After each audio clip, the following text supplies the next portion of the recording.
This show is brought to you in part by viewers like you who joined a Patreon or become YouTube members. Thank you. And if you could, hit the like button and subscribe if you want more Browns-focused content. All right, let's do some post-game Q&A. It's going to be interesting. The Browns just lost to the Jets, so see what people's questions are. Michael Lavinia says, hey, Q, be real with me. How bad do we suck? Let me bring up the question. How bad do we suck? This is tough to go through. It's really hard to believe we're this bad. Love your content. Oh, it's not fun. It's uncomfortable as hell, but we're not good. Like, that's just what it is. The Browns aren't good this year. And like, it's really, on some levels, it's big stuff. On other levels, it's small stuff. With defense, it's small stuff that's holding them back. Offensively, there's a lot wrong there. Here's the good news, bad news about where the Browns are, right? If you're looking for some optimism and some truth at the same time. The truth is that the Browns situation right now offensively is just bad. They don't have what they need at the quarterback position to be able to overcome it. And what they would need at the quarterback position to overcome, it's like a top 7 quarterback, right? Like, I think there's like 7 quarterbacks who could walk into the problems that the Browns have right now and cook with them. Everybody else is going to struggle, in my opinion. Now, they're not going to all look as bad as DILLON Gabriel, but they're gonna not look as good as you've seen them be before, right? If they were in this offense, I think there's like legit 7 guys who can overcome it. So there's not really like an easy way out of this during the season. I think your problems that exist now just exist. I don't think there's a way to really solve it. There's some ways to make it better. I thought better play calling today, Sunday was certainly a step in the right direction. Getting the good players on your offense involved in the game, like finally getting some targets to Jerry Jeudy, even though he dropped a couple of them, ultimately was better for your offense than not targeting Jerry Jeudy. Like, I would rather do what we did with Jerry, and he's dropping a couple passes every once in a while, than targeting the shit out of Isaiah Bond when he's getting no separation. At least Jerry was getting separation. You know what I mean? I like that direction, and that certainly made things a little bit more palatable offensively, but it didn't fix the big problem. The big problem is that the Browns just aren't that good offensively, right? DILLON Gabriel's not a good quarterback. He's not a good game manager right now, which is also hurting your team. And maybe you put Shedeur in there, and maybe Shedor's a better quarterback than DILLON. Maybe he's a better game manager than DILLON, but also we know that Shedeur tends to take very, very, very long sacks. Like, he just tends to take like 10, 15-yard sacks. The Browns' offensive line isn't great right now. There's really no easy fix for the offensive line either. It's dripping into the run game and some of the problems that you're having with creating consistency in the run game. All of these things are kind of bleeding into each other. So if we're looking for a fix for this season, I'm here to tell you I don't really think there's going to be a meaningful fix for this season. I think the Browns are going to be some version of this level of bad. I think when Shedeur gets in there, maybe they're a little bit better, because Shedeur's like a more talented quarterback than DILLON Gabriel, right? I've always contended he's more talented than DILLON. And the thing that was supposed to bring you to the table on DILLON Gabriel was his game management abilities, but he's been pretty poor at that. So it's like, yeah, Shedeur going to be as good as managing a game as DILLON? I don't know, but it's not like DILLON's good at it. You know what I mean? So you're not really losing much. So maybe you get better at quarterback, but I don't know if you get good enough to solve the problem, which is what it is, right? Like, I think that these problems are bigger than just the quarterback position. Look at how Joe Flacco looked in his 4 weeks in Cleveland, and look at how he looked when he was removed from the problems that he had in Cleveland. Night and day, right? I don't think that's a coincidence. I think that's just the problems that the Browns offense has right now. And I don't think that's going to be solved right now. I think you need a whole offseason. Me personally, in my personal opinion, I think you need to fire the coach. I think you need to go in a different direction offensively. go after somebody, a young mind that's ready for a head coaching job, that's ahead of the curve offensively, that can get you in the right track. That would be what I would look for in a guy. I don't want to get married to names here, but I would want that. I think you need to go after some talent on the offensive line, some younger guys on the offensive line. In free agency and in the draft, I think you need to go do the same thing with wide receiver in free agency and the draft. And I think you need a better situation at quarterback. I mean, we're still living in the shadows of the Deshaun Watson trade. A lot of people like Shedeur. He's very popular, but ultimately he's a 5th-round pick. So we know that the organization didn't really value him that much. So it's not like you're going to hold up a whole season just to see what Shedeur can do. Dillon Gabriel's a 3rd-round pick. Even if he was playing decently, it wouldn't sway me from going after quarterback. You just got to turn the page here, right? Let's just turn the page from all the nonsense we've been dealing with at quarterback, all the infighting about who should start and who's good, who's not, which quarterback we should keep. Just take a quarterback early in the draft, get everybody united on the same page that this is going to be the guy that we support. We're going to move forward with this guy, and this is the guy, right? Instead of it being such a polarizing thing. And I think there's a path to be good again really soon. If you get quarterback right, you get a wide receiver right in the draft, and maybe you hit on the offensive lineman.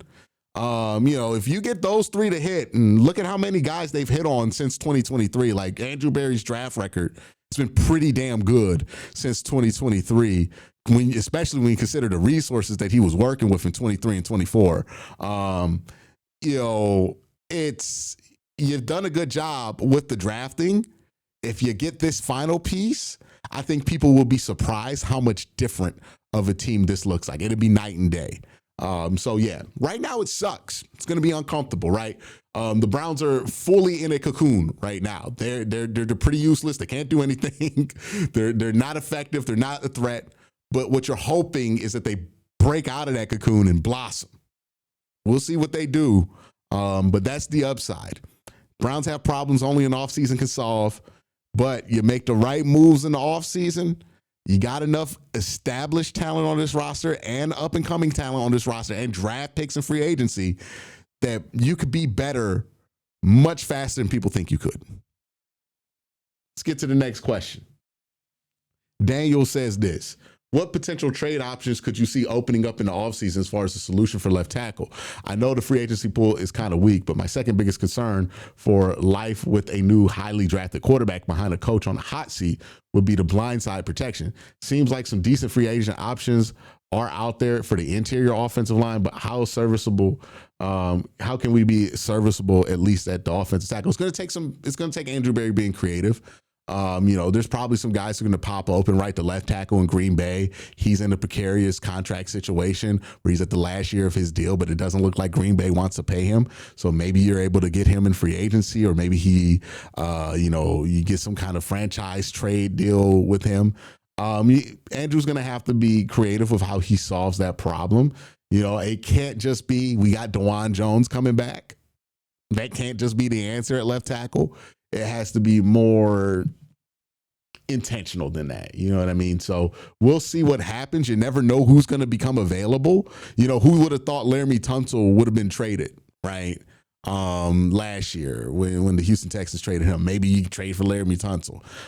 But there's going to be somebody or multiple players available at left tackle from a team that you can go out and trade for.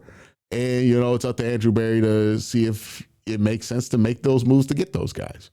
All right. Bailey says this. Have you seen enough of Dillon to say it's time to see what Shedeur has? At best, do we have a backup quarterback for the future heading into next season? Yeah, I've seen enough. I've seen enough. I mean, if they just, I've seen enough, right? We could go ahead and see what Shedeur has. I think that they're going to wait till after the Baltimore game. I think they've set it in their head. They want to give Dillon 6 starts. And then after they give Dillon 6 starts, they will reevaluate. And I think when they reevaluate, they'll put Shedeur in. So I think after the Baltimore game, Shedeur is going to play. And then we'll see Shedeur for the rest of the season. If Shedeur looks better in the offense, then Shador will be the backup for next year, or maybe they trade Shador. I don't know. But yeah, I've seen enough to know that, what Dillon is as a quarterback is ultimately, not that rare, right? Like you can find a guy like Dillon Gabriel. You probably got a guy like him in like Bailey Zapp, right? Like, maybe he's much better than I'm giving him credit for, and he proves that down the line. And I'd be happy for Dillon if that's the case. But yeah, right now what we've seen, he's struggling to manage the game. His tools aren't special. It's just not working out. You know what I mean? We'll get to the next question, but I got to thank my sponsor, Sleeper. The good news for today is that if you did piggyback onto my picks, you might have made some moolah, especially if you did it on my sponsor for today, Sleeper. Let's look at our pick. I had a feeling that Jerry Jeudy was going to have a bounce back this week with the change of play caller. One of the things I liked about this game was the focus on Jerry Jeudy. 78 yards. It's over the 37.5 they had for him. 6 receptions. It's over the 3.5 that they had for him. Dillon Gabriel's rushing yards, I thought he would have a lot because there would be a lot of rushing lanes this week. 7.5 rushing yards is what they had. I said he would get more than that. Garrett Wilson, they thought his longest reception would be over 21 yards. I thought the Browns would do a good job containing him. And all of those picks were correct. And I did win $34. If you want to join the fun, make sure you use the promo code WORSTTAKE. Get a 100% match on up to $100 when you use the promo code WORSTTAKE. All right, Jeremiah says, how do you feel about the offensive play calling under Reed? Special teams giving up 14 and still staying in competitive felt like an improvement, but we failed to capitalize on the opportunities in the fourth quarter. I mean, it was a better version of what we have been watching, but it was still a version of what we've been watching with this offense. I thought Reese did a better job utilizing the talent on the roster, again, getting Jerry Jeudy involved. Actually using Jerry Jeudy in design actions and then getting him the ball, having an emphasis there, I thought was an improvement. So I thought it was better than what it had been, but ultimately it fell victim to, how bad this offense is in general. And that's just going to be the case of this offense. So yeah, it was better. Maybe a special teams doesn't give up 14 points where we're talking about how he was on a clinic or whatever it is. But yeah, it's a situation that is better than what it was, but still you have the same problems on offense. You're still going to stall out. Your quarterback's not going to be super talented. And then you're adding that on top of the fact that like the guy's out there because he can game manage and he's not managing the game well. BSN Camera says, how does Bubba Ventrone still have a job with the Browns as special teams coach? He was highly sought after coming from Indiana, but has shown nothing with the Browns. If he's somehow a valuable coach in the aspect of the team under the assistant coach, why not take special teams responsibilities away from him? I don't know. I've been asking the same question for 3 years. They seem to like him. They seem to want to keep him. They seem to not blame him for the problems that the Browns are having with special teams.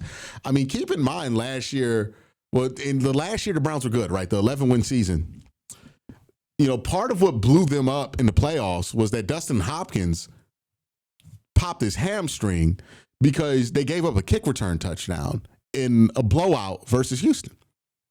Like, this stuff has been happening forever with Bubba Ventrone. And they don't seem to be interested in making a change there. And I think ultimately it's going to have to take Kevin being fired to make a change at special teams coordinator, which makes no sense to me. But hey, we're at the point now to where if you're going to fire Bubba Ventrone, you might as well fire Kevin, right? Like, is there really a justification? Like, maybe they want continuity and they want to hang on to it that bad, but like, he's on his second pair of coaches at every coordinator position. You know what I mean? Like, if we got to fire another special teams coordinator, we might as well just move on at head coach. That's how I feel about it. San says this. Do you still think we're just a quarterback away? What do we want to fix in the draft? I think you're an offseason away from being a better team than you are now. I think you got to address quarterback. But also, like, don't underestimate how much a quarterback can change things for your football team. Like, getting the right quarterback, it makes a massive difference. It doesn't fix everything, but boy, does it help. You know what I mean? Right. We saw this with Andrew Luck early in his career where, you know, he goes from a team that won one game the year before to, you know, the AFC Championship game, like not that long later, right? Making the playoffs, being a threat. Quarterback changes a lot. Now, does it fix everything? No. Go see the rest of Andrew Luck's career, right? Go see Joe Burrow's career. If you want to see just how much a quarterback can change, but also if you're not careful about what you put around the quarterback, how you can limit a great quarterback, Joe Burrow's career, again, Bengals are shit. Before they got Joe Burrow, they get to the Super Bowl 2 years later. But the reason that they've not been able to break through that glass is because they haven't really committed to improving Joe Burrow's life as a quarterback. So, yeah, get the guy. He's going to make a difference. He's going to raise your floor as a football team to a much higher level. But also, you do have to worry about the other parts. So, yeah, you got to spend the whole offseason, right? Can't just be, we're going to draft the quarterback and then draft 9 defensive players and sign a bunch of defensive guys in free agency. You got to spend some money on offensive line, maybe even use some draft assets to trade for an offensive lineman or two. You know, wide receivers, got to go after them as well. You know, but also, if you could solve the quarterback problem, would make a huge difference to what your floor could be. It's the difference between, you know, struggling and being 2 games above 500 or struggling and being 2 games below 500.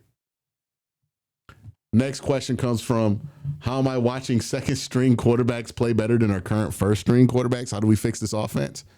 I think it's going to take some new people in charge, and I think it's going to take some new talent to be put on this offense. All right. Life of Brian with the last question today. We know that QB job is Dillon Gabriel's to lose. To lose, not win. Is he playing just well enough to not lose his job? I think if you're focused on the stats, you can tell yourself that Dillon Gabriel's playing well enough to not lose his job. But if you're watching how he's managing the game on top of like what the results have been, then I think he's playing his way out the job. I think the game management stuff has really flown under the radar for a lot of fans, but it's really been the worst thing about Dillon, and that's a bad thing for Dillon because that's supposed to be one of the things that keeps him employed is his game management ability. And if it's like, hey, you know, if one of your strengths are actually a weakness, then what are you out there for, right? Like the reason he's out there isn't because he has a better arm than Shedeur. He's out there because you trust him to manage the game more than him, but he's not doing a good job of managing the game. It's only a matter of time before you say to yourself, it's time to move on, you know? So we'll see. And hopefully things are progressing well for Shedeur behind the scenes, right? You know, he's been behind the scenes working. Hopefully he's getting better every week and more ready as the season has continued. And hopefully he's at a point to where he feels good. I bet he feels good to play, where the staff feels good about playing him. I think we're probably, after this Baltimore game, going to see the switch be made. I wouldn't be surprised if it's a bad game for Dillon Gabriel, and then you get the non-committal response from Kevin Stefanski in the presser, and then, and they make the move, right? That's my opinion. But let me know what you think in the comment section down below. Thank you guys for asking the questions. You have a great day. Have an even better night. Peace.